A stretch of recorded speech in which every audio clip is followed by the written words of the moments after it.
Welcome back to our journey through angelology. The video provides an insightful overview and explanation of the hierarchy of angels in Christian theology. It begins with a brief overview of the highest orders of angels, such as Seraphim, Cherubim, and thrones, before delving into the description of the lower orders, including dominions, virtues, and powers. Each angelic order is thoroughly examined, detailing its functions, responsibilities, and influence on the world and humanity. The video also highlights historical and theological sources, such as the works of Dionysius the Areopagite and other authors, which have contributed to shaping the understanding of the angelic hierarchy in Christian faith. Moreover, the video provides examples from the Bible and other religious texts to illustrate the role of angels in worship, protection of believers, and influence on the world. The overarching message of the video emphasizes the significant role angels play in Christian faith, serving as intermediaries between God and humanity. So today we venture into a new realm within the celestial hierarchy, the principalities, beginnings, or, as they are also known, the archai. Derived from the Latin term principatus, the principalities constitute the first class of the third angelic order. They are often depicted adorned with crowns upon their heads and bearing scepters, tasked with executing assignments delegated by the dominions, which we will explore further in our series. Their duty extends to proclaiming blessings upon the material world.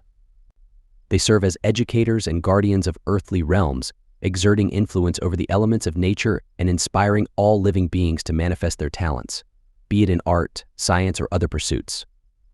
The principalities are also angels responsible for guiding and protecting nations or groups of people, as well as religious institutions such as the church. They oversee groups of angels and entrust them with the execution of divine service. One notable example of an archai that has garnered cultic devotion is the Angel of Portugal. Join us as we delve deeper into their significance and role in the celestial hierarchy. The eastern wall of the chapel in the monastery of Batalha, whose construction began in 1386, featured an altar dedicated specifically to the guardian angel of Portugal. At the request of Portuguese King Manuel I in 1504, Pope Julius II established an entire festival in honor of this angel. The cult of the guardian angel in Portugal significantly declined after the 17th century, but was officially reinstated in 1952. Specifically, the festival was incorporated into the Portuguese liturgical calendar by Pope Pius XII. It's worth noting that the Angel of Portugal is sometimes identified as Archangel Michael. As the angelic orders ascend, the likelihood of human comprehension decreases. The question of the relative seniority of angelic orders requires further clarification, as it appears to still be evolving. Gregory the theologian refers to dominions as the fourth in the enumeration of the 9 angelic orders, following angels, archangels, and thrones. The saint wrote that angels are illuminated by the first cause with the purest enlightenment, or the first light, and through its transmission, they can enlighten others. Another middle order is the powers and authorities. In the New Testament, the order referred to as authorities is mentioned in the epistles of the Apostle Paul to the Colossians 1:16. For in him all things were created, things in heaven and on earth, visible and invisible, whether thrones or powers or rulers or authorities, all things have been created through him, and for him. Colossians 1:16. He raised Christ from the dead and seated him at his right hand in the heavenly realms, far above all rule and authority, power and dominion, and every name that is invoked, not only in the present age but also in the one to come. Ephesians 1:20-21.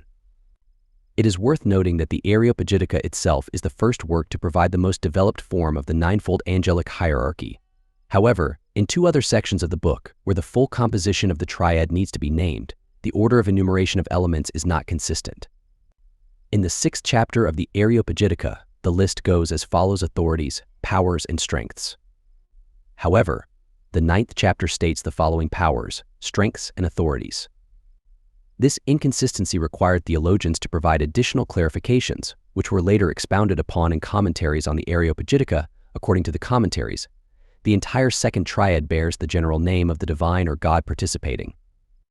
According to Dionysius the Areopagite, their name signifies powerful and invincible courage, reflected in all their actions. They aim to remove from themselves anything that could diminish or weaken the divine illuminations bestowed upon them. They steadfastly gaze upon the highest and most fortifying power and, as much as possible, strive to become its image, descending in a godlike manner to lower powers to impart their might. Their order, or the order of their ranks, is still not very well known. If I have missed any information on this, please feel free to share in the comments if you are knowledgeable on the topic.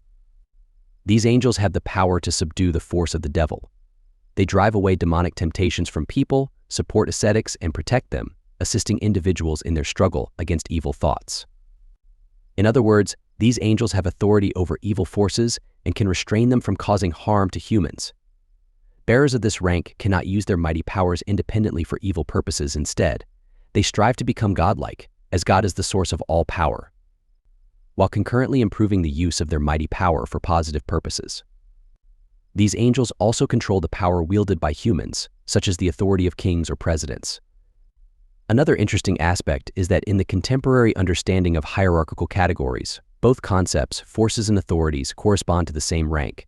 But what can be added about forces?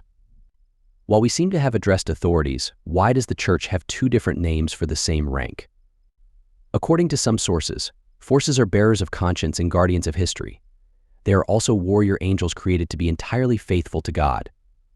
Some believe that they are never separated from God's grace, but another viewpoint suggests that Satan was the leader of the forces before becoming a fallen angel. The duty of the forces lies in observing the distribution of power within humanity, hence their name. The dominions are always oriented towards the Lord of Lords. They are steadfast in their freedom and not subject to any tyrannical inclinations. The term forces denotes the imparted invincible courage to them, which is reflected in all their godlike actions. The forces are bearers of the image of the Almighty God, and it is inherent in them to impart divine power to subordinate beings. The authorities, through the power bestowed upon them, establish a peaceful spiritual dominion and symbolically manifest their service by the nature of true authority, which is expressed not in domination, but in love. Dionysius the Areopagite described the forces, authorities, and dominions in the 8th chapter of his work Celestial Hierarchy as follows. The holy forces signify a certain mighty and unconquerable courage, as far as possible granted to them, which is reflected in all their godlike actions. This courage exists in order to distance from themselves anything that could diminish or weaken the divine illuminations bestowed upon them. The forces strive for maximum God imitation. They steadfastly gaze upon the highest and all-strengthening power, and as much as possible, they contribute to its reinforcement. The holy authorities signify an equal divine dominion and forces, a graceful and capable recipient of divine illuminations.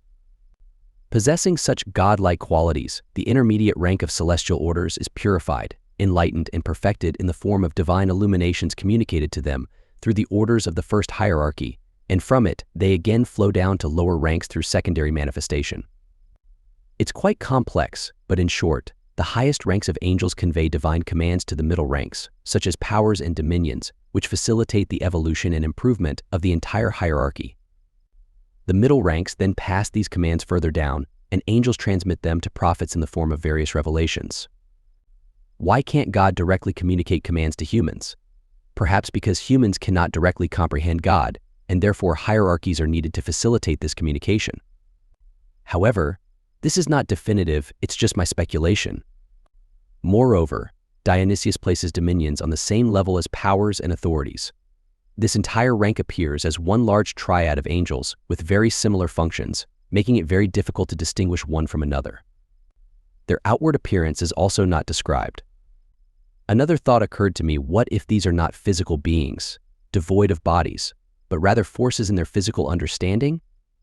In other words, strength, authority, dominion, as forces that influence humanity. For instance, like the force of gravity or the power of the wind. Authority akin to the rule of kings, presidents, and so forth. And then I came across a mention of this in Etymologies by Isidore of Seville, which states that these angels are known for their control over the elements.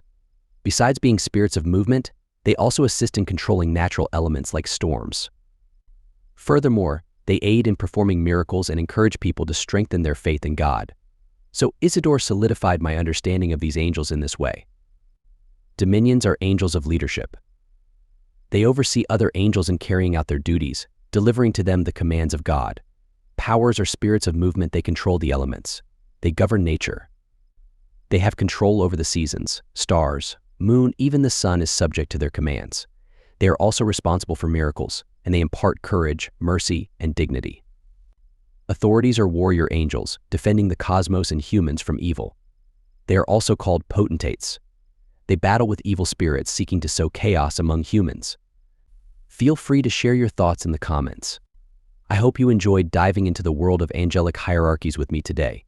It's truly fascinating to explore the different ranks and roles these celestial beings play in our universe. Now, I want to hear from you. What are your thoughts on angels? Do you have any personal experiences or beliefs about them that you'd like to share? Drop your comments below the video, and let's keep the conversation going. And if you found this video informative and thought-provoking, don't forget to give it a thumbs up and share it with your friends. Together, we can continue to explore the mysteries of the divine realm. Thanks for watching, and I'll see you in the next video.